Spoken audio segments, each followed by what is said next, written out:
சரி, எஸ்ஐஆர் எதிர்க்க வேண்டிய ஒன்றுமே இல்லை தம்பி. வருஷம் வருஷம் 5 வருஷம் 10 வருஷத்துக்கு ஒரு தடவை நடக்கிறது.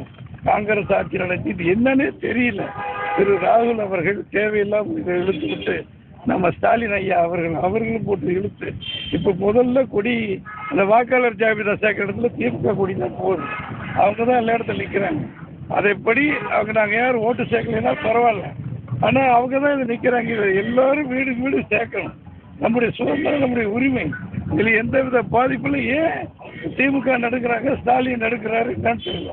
புலிவாலை பிடிச்சிட்டு விட முடியாமல் தவிக்கிறாங்க. உண்மை என்னங்க தமிழ்நாட்டு மக்களுக்கு தெரியும். இதில் ஒன்றும் தப்பே இல்லை.